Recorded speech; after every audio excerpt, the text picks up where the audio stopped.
Ada seorang guru TPQ yang melarang wali murid membeli di warung depan TPQ, bahkan sampai mengancam jika tetap membeli akan diberi sanksi baik kepada murid ataupun kepada orang tuanya.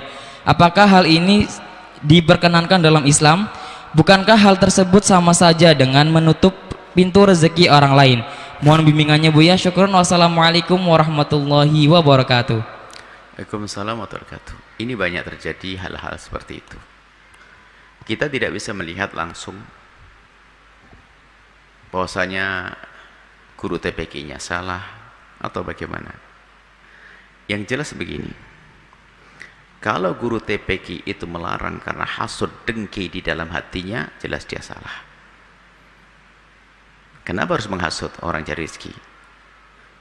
Cuma kita juga tidak bisa menyalahkan kalau ada seorang guru atau kepala sekolah atau kepala pondok melarang, karena mungkin ada hubungannya dengan peraturan. Mungkin yang jualan ini tidak mau ikut peraturan, misalnya santri TPQ laki-laki semuanya, mohon maaf, misalnya laki-laki semuanya, kemudian yang jualan ini adalah perempuan yang kebetulan, mohon maaf, belum menutup aurat.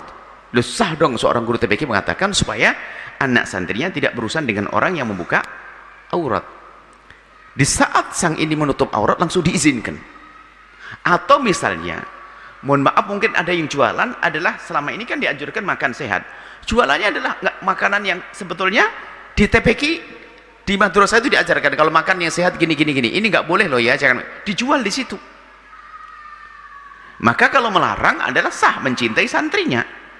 Makanya jangan gampang prasangka buruk, bisa jadi yang salah yang jualan, bisa jadi yang salah adalah yang punya TPQ. Tinggal dilihat, tanya dulu apa alasannya yang punya TPQ. Kalau nggak pakai alasan, nggak jelas, oh alasannya apa? Saya sendiri jualan. Oh, nggak bener itu. Sebab mohon maaf, ada sebagian makanan yang ini keluhan juga. Ini keluhan di sebuah tempat. Saya itu tidak bisa melarang anak saya beli itu, Bu ya. Padahal itu kan setiap itu anak saya pasti susah makan dan sakit. Makanan tidak sehat. Karena yang jual itu adalah makanan asal saja. Nah, maka kalau sebaiknya kerjasama, adanya penjual-penjual di kiri kanan madrasah atau TPQ itu hendaknya pertama dia harus punya iman, lalu tidak menjual kecuali makanan yang sehat. Makanan yang sehat. Kalau jual makanan yang sehat, jangan merusak, mohon maaf. Kalau Anda punya makanan tidak sehat, jangan Anda jual. Kalau Anda menjual, hati-hati. Allah Maha tahu loh ya. Jangan sampai anak Anda saja nggak boleh makan tapi Anda jual. Anda tidak jujur. Apakah Anda rela untuk makan makanan itu? Kalau Anda tidak berani makan, Anda jangan jual. Anda dalam keadaan normal. Kita perlu kejujuran, ini bab jujur hari ini kan. Nah, ada memang waktu itu sempat ngadu di sebuah tempat makanan-makanan membahayakan. Mulai dari pewarna, mulai dari ini semuanya. Sehingga ada orang menjual hanya cari keuntungan, tidak peduli tentang kesehatan pembeli. Nah, kalau semacam ini wajib dilarang dong, diboikot. Kenapa? Merusak kesehatan orang.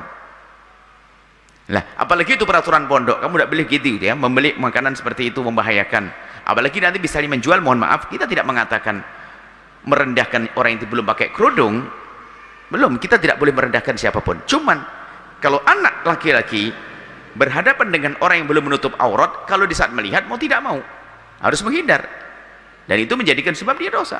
Maka seorang pengurus bisa saja mengatakan jangan. Mungkin berkata bisa saja menunduk, ya tinggal saja.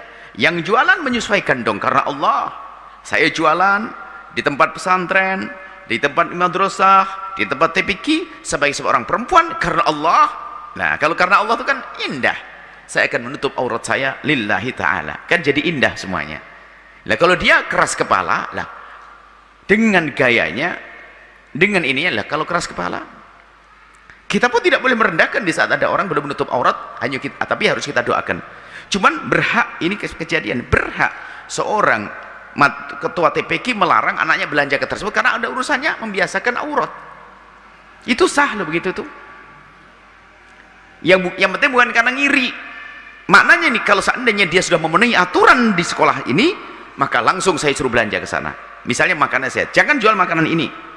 Makanan bahaya kesehatan, jangan dijual.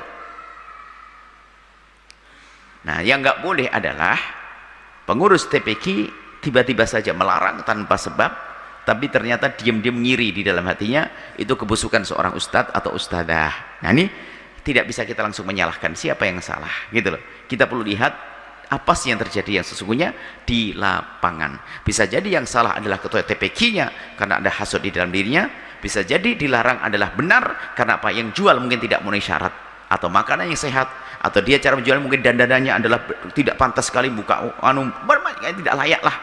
Sah sebagai guru TPQ menjaga santrinya, sebagai guru madrasah menjaga santrinya, sah dong, dan boleh-boleh saja. Bahkan harus punya keberanian sehingga nanti di lingkungan itu menjadi lingkungan yang indah, makanannya sehat, wanitanya indah menutup aurat dengan rapi. Bahkan bisa jadi ketua TPQ selagi masa di wilayahnya berdosa kalau membiarkan orang berdosa di situ. Kullukum ra'in wa kullukum mas'ulun an ra'iyatihi. Seperti di lingkungan seperti ini, kalau kita membiarkan ada orang, misalnya mohon maaf, ini di masjid ini, masjid adalah tempat mulia, tapi Anda bekerja di sini, kemudian dia belum menjalankan syariat, tidak sholat, kok kita diamkan? Dosa dong ustadznya. Tadi wanita belum menutup aurat, kita ajari menutup aurat. Kalau kita diamkan, kita ya mengajari, bukan menghajar loh ya, mengajari, mendidik.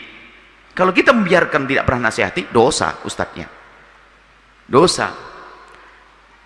Dan merendahkan juga tidak boleh langsung, wah dasar perempuan tidak menutup aurat, kok rendah, hina. Oh enggak, kita tidak boleh merendahkan, tapi mengingatkan dengan cara yang indah. Ada sebuah keharusan tanda cinta kita, karena semua orang yang berdosa, kalau kita membiarkan, biarpun kita tidak berdosa, membiarkan kita ini adalah termasuk bagian daripada dosa. Dan kalau ingin mengingatkan dengan cara yang indah dan halus, karena Islam tidak pernah mengajari merendahkan. Bahkan mungkin setiap malam kita doakan, mungkin di samping rumah kita ada orang jualan ternyata kurang baik, kita doakan semoga Allah beri kebaikan, semoga Allah beri kesadaran, semoga beri pengampunan. Begitu Islam mengajarkan keindahan. Wallahu a'lam bishawab. Setelah Anda menyaksikan video ini, jangan lupa berselawat kepada baginda Nabi Muhammad sallallahu alaihi wa alihi wa sahbihi wasallam.